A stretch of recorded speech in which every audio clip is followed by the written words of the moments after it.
2007 on this program, because this sets up what comes next. Everybody's trying to make themselves look different, and in that situation, in that case, they think they're making themselves look better. It's just the way our culture has evolved. It's the way the country is. It's almost an addiction that some people have to what I call the perfection that Hollywood presents of successful, beautiful, fun-loving people. So the question is this: will this country want to actually watch a woman get older before their eyes on a daily basis? And I was discussing Mrs. Clinton there, and it's 2007. It's her upcoming presidential campaign. And I was talking about, it was a sympathetic statement, by the way. I was talking about the obsession that our culture has with youth and model-like waif-thin beauty, which everybody knows exists. The thigh gap, have you heard of the thigh gap? That's the latest rage among young girls. That's when young girls are standing, either nude or in a bikini, with their knees together. There is a gap between the thighs and the upper region. It is highly desired. Mrs. Clinton obviously does not have that. Very few women do. But it is what people are shooting for. And I was talking about, do the American people, will the American people want to vote for somebody, a woman, and actually watch a woman get older before their eyes on a daily basis? Was asking this in straight up political analysis. Now, understandably, this caused a tornado in the drive-by media. The next day and the day after, the media literally had a fit. Because even though my question was asked in a sympathetic way, the whole monologue, don't have time to play the whole thing, was delivered in a sympathetic way to middle-aged and older women. The media nevertheless went bad. Okay, after asking the question, after a sympathetic, you have to trust me on this. And those of you who were listening back in 2007, remember, it was, can't believe it's 6 years ago. But nevertheless, I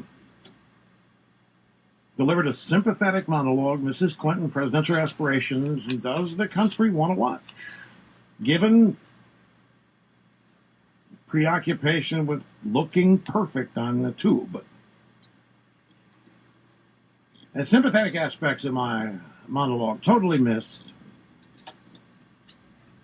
They heard only in the media an insult to Mrs. Clinton. Here's just a sample of December 18th and 19th of 2007 of the media outrage. Rush Limbaugh put it, will the country want to actually watch a woman get older before their eyes on a daily basis? Sexism hits the campaign trail as Rush Limbaugh asks if voters want to stare at an aging woman as president. A story that's expected to reverberate throughout the day. The question of sexism in politics. The stuff that Rush Limbaugh has been saying is totally over the line and sort of generating some sympathy. Rush Limbaugh is not the arbiter of what's good taste and what American opinions or morals should be. Please, this is so sexist. And of course, it was so dumb, ignorant, and short-sighted of all of those people who never even endeavored to find out what I was actually saying. And that I had delivered a sympathetic monologue. Remember, it was I, on this program, I came up Operation Chaos to try to save her candidacy in 2008. Anyway, last night, lo and behold, on CNN, Aaron Burnett out front talking with the Democrat strategist Kiki McLean. I think it used to be Kiki Moore. Kiki got married to somebody named McLean, and they were talking about Hillary running for president again. Because that is the Democrat Party, theme. It's we're finally going to let Hillary have it.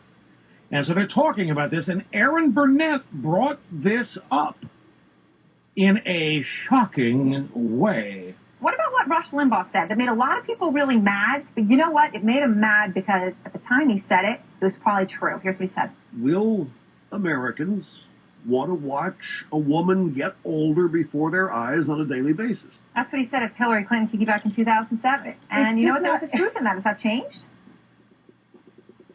Well, she is saying that the reason people got mad is because there was truth in it. It was a legitimate question. And she's asking Kiki McLean, Democrat strategist, if that has changed. And so here's what Kiki McLean had to say. There will always be people who care more about what's on the skin than what's in the brain. But the reality is most Americans are going to pick who serves them based on what they believe they can do for them and the kind of leader they can be. And I think if we spend all our time thinking about how someone's hair looks, what the hem on somebody's skirt may or may not be, that doesn't really get to the issue. This from a woman representing a party that doesn't see anything but the skin and its color, and doesn't see anything but the gender, and then its orientation. This from a party which has to acknowledge that one of the reasons Obama was elected was because he's black, and a lot of white people thought they could erase racism forever from the American existence by showing they weren't racist anymore by voting for a black guy. Kiki McLean actually wants to talk about there will be people who care more about what's on the skin than what's in the brain. She's just defining her party.